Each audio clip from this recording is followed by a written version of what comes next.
പാദപൂജയിൽ ഗവർണർക്ക് മറുപടിയുമായി ബാലസംഘം. കുട്ടികളെ കൊണ്ട് കാൽ പിടിപ്പിക്കുന്നത് ഏത് സംസ്കാരത്തിന്റെ ഭാഗമെന്ന് സംസ്ഥാന പ്രസിഡന്റ് പ്രവിഷ പ്രമോദ് ചോദിച്ചു. കാൽ പിടിച്ചും പൂജ ചെയ്തും നേടിയതല്ല വിദ്യാഭ്യാസത്തിനുള്ള അവകാശമെന്ന് ഓർമ്മിക്കണം. കുട്ടികളെ കാൽ പിടിക്കാനല്ല നിവർന്നു നിൽക്കാനാണ് പഠിപ്പിക്കേണ്ടതെന്നും പ്രവിഷ റിപ്പോർട്ടറിനോട് പറഞ്ഞു. ഒന്ന് കേൾക്കാം. ഇത് തീർത്തും അംഗീകരിക്കാൻ വേണ്ടി പറ്റാത്തതും ജനാധിപത്യ മതനിരപേക്ഷ മൂല്യങ്ങൾക്കെല്ലാം തന്നെ വിരുദ്ധമാണെന്നുള്ളതാണ്. കുട്ടികളെ നിവർന്നു നിൽക്കാനാണ് പഠിപ്പിക്കേണ്ടത്, കാല് പിടിക്കാനല്ല എന്നുള്ളതാണ് ഇതുമായി ബന്ധപ്പെട്ടിട്ട് സൂചിപ്പിക്കാൻ വേണ്ടിയുള്ളത്. ഏത് സംസ്കാരത്തിന്റെ ഭാഗമായിട്ടാണ് ഇത്തരത്തിലേക്ക് കുട്ടികളെ, വിദ്യാർത്ഥികളെ കാല് പിടിക്കാൻ വേണ്ടി പഠിപ്പിക്കേണ്ടത് എന്നുള്ളതാണ്.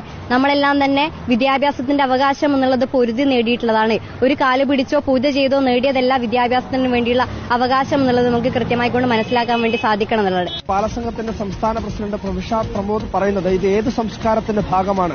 കേരളത്തിലെ വിദ്യാഭ്യാസത്തിനുള്ള അവകാശം കുട്ടികൾക്ക് ലഭിച്ചത് അത് കാല് പിടിച്ചതുകൊണ്ടോ പൂജ ചെയ്തതുകൊണ്ടോ അല്ല, മറിച്ച് ഈ പറയുന്ന രീതിയിൽ അതൊരു പൊരുതി നേടിയിട്ടുള്ള അവകാശമാണ്. അതുകൊണ്ട് തന്നെ ഇങ്ങനെ പാദപൂജ ചെയ്തോ അല്ലെങ്കിൽ ഇത്തരം ഏതെങ്കിലും തരത്തിലുള്ള പൂജ ചെയ്തോ നേടിയതല്ല ഈ വിദ്യാഭ്യാസത്തിനുള്ള അവകാശം എന്നുള്ള കാര്യം ഗവർണർ ഉൾപ്പെടെ ഓർക്കണമെന്നുള്ളതാണ്. എന്തായാലും ബാലാവകാശ കമ്മീഷൻ ഉൾപ്പെടെ ഇതുമായി ബന്ധപ്പെട്ടുകൊണ്ട് ബാലസംഘം സമീപിച്ചിട്ടുണ്ട്.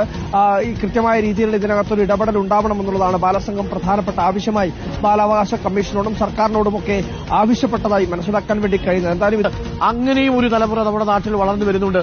ആരുടെയും കാലുപിടിക്കാതെയും ഷൂ നക്കാതെയും വളരാൻ കഴിയുന്നു എന്നുള്ളത് ഒരു തലമുറയ്ക്ക് സംബന്ധിച്ച് അഭിമാനിക്കാവുന്ന കാര്യമല്ലേ?